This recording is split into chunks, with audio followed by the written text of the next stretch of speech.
वक्फ board bill पर बढ़ा विवाद। BJP MLA T Raja Singh बोले, पहले एक वर्ग करते थे खुश, ओवैसी ने तगड़ा चैलेंज दिया। मैं सभी पॉलिटिकल नेताओं से यह पूछना चाहता हूं कि तुम्हें दिक्कत क्या है। आज वक्फ में संशोधन होना बहुत जरूरी है। 1950 में हमारे नेहरू जी ने लियाकत अली खान, जो कि पाकिस्तान के प्रधानमंत्री थे, उनसे मिलकर जो भारत से भागे दुम दबाकर पाकिस्तान, जो पाकिस्तान बना, उनकी जमीनें बचाने के लिए वो समय पर वक्फ एक इम्प्लीमेंट करेंगे, एक एक्ट ले करेंगे बोल के वो समय पर उनकी प्लानिंग हुई। उसको 95 में इम्प्लीमेंट किया गया।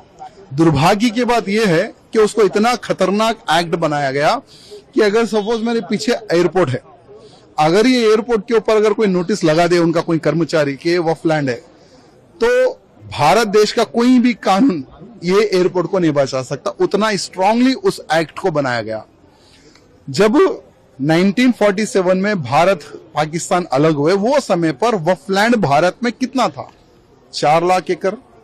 और आज कितना है? 9,40,000 एकड़। इतना लैंड कहां से आया इनके पास? क्योंकि जो लोग पाकिस्तान में भाग गए, उनका लैंड तो इतना नहीं था। दुर्भाग्य की बात है कि ऐसे लोगों का लैंड, जिन्होंने ट्रेनों में हिंदुओं को मार मार कर लाशें भर भर के भेजी भारत को, ट्रेनें भर भर के, ऐसे लोगों का लैंड बचाने के लिए एक्ट बनाते हैं कांग्रेसी और खुलेआम इनका जमीन कब्जा करने के लिए देते हैं। इतना लैंड इनके पास कहां से आया? यह सोचने समझने की, इसीलिए उसमें संशोधन लाने की बहुत जरूरी है। जहां देखो वहां पर वक्फ का बोर्ड लगा देते हैं, लैंड कब्जा करते हैं।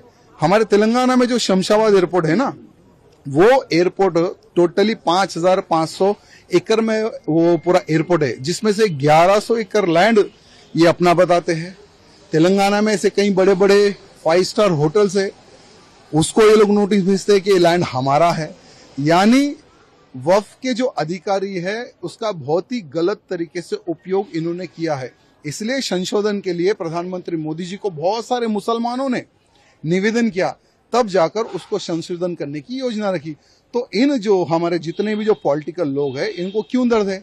क्यों दर्द है बोले तो इन्हीं के कार्यकाल में हजारों एकड़ लैंड, लाखों एकड़ लैंड वक्फ ने कब्जा किया। अगर इनका भेद ना बाहर आ जाए, इसलिए ये लोग इसका विरोध कर रहे हैं। ये बिल बेसिक स्ट्रक्चर जो संविधान का उसका वायलेशन करता है और खासतौर से जुडिशियल इंडिपेंडेंस का और सेपरेशन ऑफ पावर्स का ये वायलेशन करता है। अब इसमें सबसे अहम बात यह है कि जो वक्फ बाय यूजर का सेक्शन 3RI है, उसको ये कह रहे हैं कि वक्फ बाय यूजर को हम निकाल देंगे। कैसे निकालेंगे?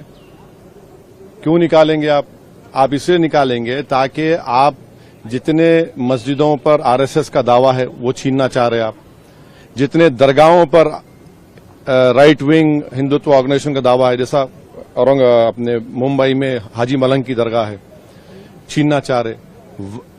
वक्फ बाय यूजर का आप निकाल कर बोल रहे हैं कि डॉक्यूमेंटेशन लेकर, भाई 400 साल का डॉक्यूमेंटेशन रेवेन्यू साथ नहीं निकलेगा तो क्या करेंगे आप?